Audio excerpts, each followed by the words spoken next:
Bah, après, travailler en famille, c'est pas toujours, comment dire, il y a parfois des hauts et des bas parce que c'est toujours différent de travailler avec des collègues, etc. Maintenant, c'est toujours gai également parce que on vit les choses ensemble et puis on partage les choses différemment et il y a des avantages et des inconvénients comme dans toute entreprise et comme tout un chacun. L'important, c'est de trouver le positif et d'avancer ensemble.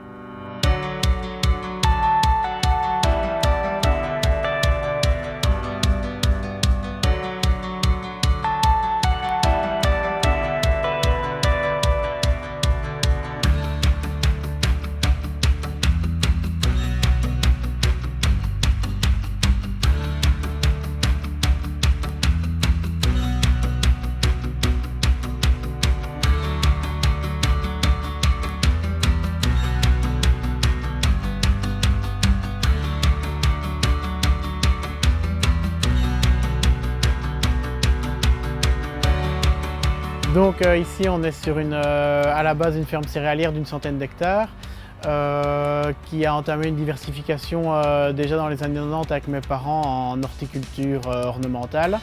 Et on a commencé également en 2015 quand je suis revenu sur la ferme à faire un peu de maraîchage, donc principalement tomates, pommes de terre.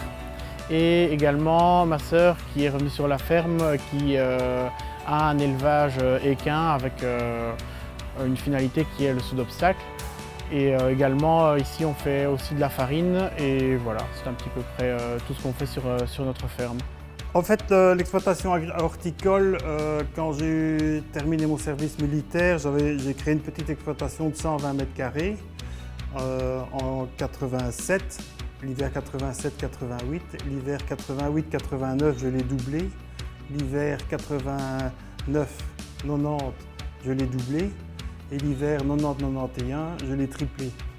Et de sorte que de 120 mètres carrés, on est arrivé à 7000 mètres carrés en 5 ans.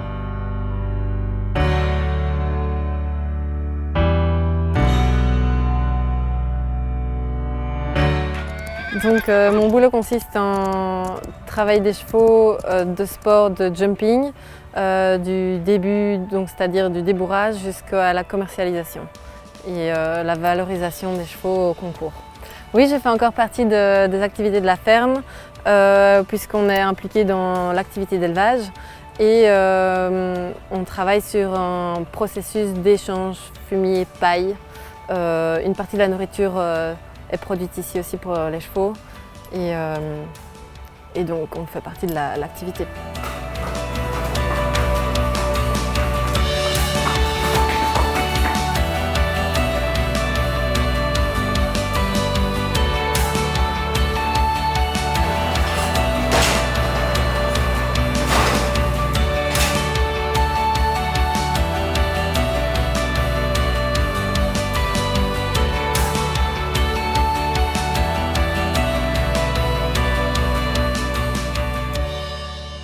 On remarque dans beaucoup d'exploitations où c'est le patriarche qui donne un petit peu le programme et c'est peut-être mieux de laisser faire un peu les jeunes et avoir un peu cet esprit de renouveau dans l'exploitation agricole.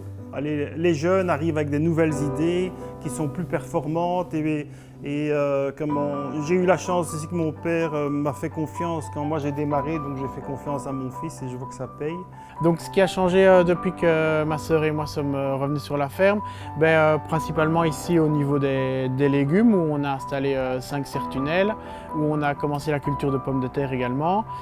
Au niveau de ma sœur, on a remis un peu plus de prairies pour ses chevaux et pour faire du foin et des fourrages. Également les box et des bâtiments qui sont revenus sur la ferme afin de pouvoir accueillir tout ce petit monde et l'activité économique qui va avec.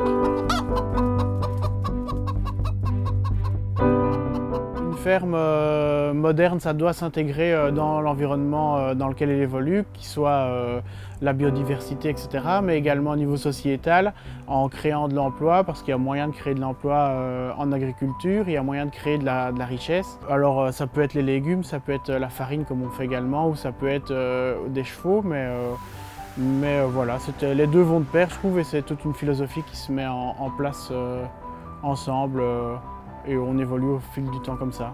Un sentiment Pour le papa, de satisfaction, et alors pour le fils, il voit que le travail et la finesse du travail paye et peut aider beaucoup au développement d'exploitation en tout cas.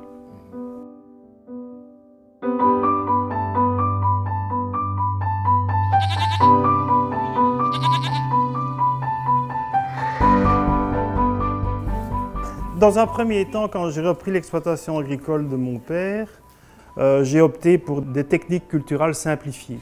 Mon idée donc a été de ne plus labourer le sol et de travailler seul sur l'exploitation agricole en libérant énormément de temps et valoriser ce temps à des choses à haute valeur ajoutée, notamment la floriculture.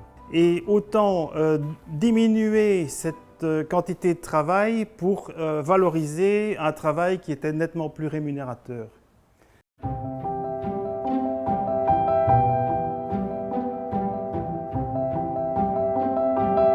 La chance que nous avons eue avec le Crélan, c'est qu'ils nous ont fait confiance dans notre démarche de départ.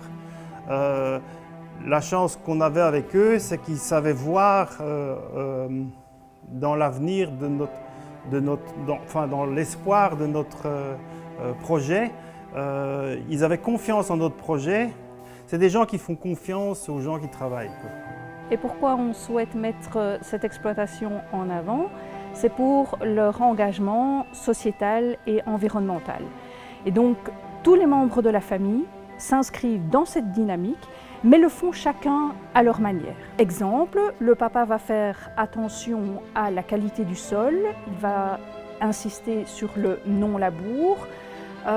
Par contre, le fils, lui, va mettre en avant une activité d'élevage de moutons pour réduire le recours au désherbant. Donc chacun va mettre sa petite touche à l'édifice, mais toujours dans cette philosophie de durabilité, de protection de l'environnement et de la biodiversité.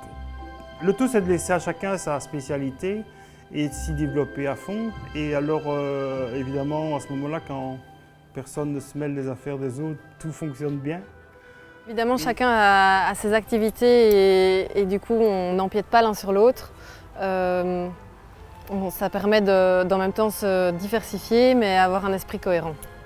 C'est pas tous les jours facile, il faut faire des compromis évidemment, mais on arrive à toujours s'entendre et au final ça se passe bien. Non, c'est la vérité. Okay. Chacun ses affaires. Chaque année, lors de la foire de Libramont, on met des agriculteurs en évidence. Donc bien sûr, on voit d'autres projets passer, mais ce qui est intéressant ici, c'est qu'il y a aussi un partage sur l'expérience et donc on communique vis-à-vis du particulier, vis-à-vis d'autres confrères agriculteurs.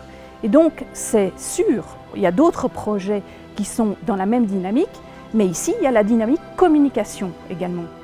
Crélan et la ferme Henrico, c'est effectivement une longue histoire. Pour ma part, ça remonte à plus de 20 ans. Ici, on est parti d'une exploitation traditionnelle, grande culture brabançonne. Aujourd'hui, on arrive à une exploitation très diversifiée. On arrive vraiment dans des projets où la démarche essentielle, c'est la vente au maximum en circuit court au consommateur final. On peut dire aujourd'hui que c'est vraiment une belle histoire et une success story, oui, sûrement. Oui. Il suffit de venir se promener dans les allées des serres au mois d'avril pour s'en rendre compte. J'invite tout le monde à le faire d'ailleurs.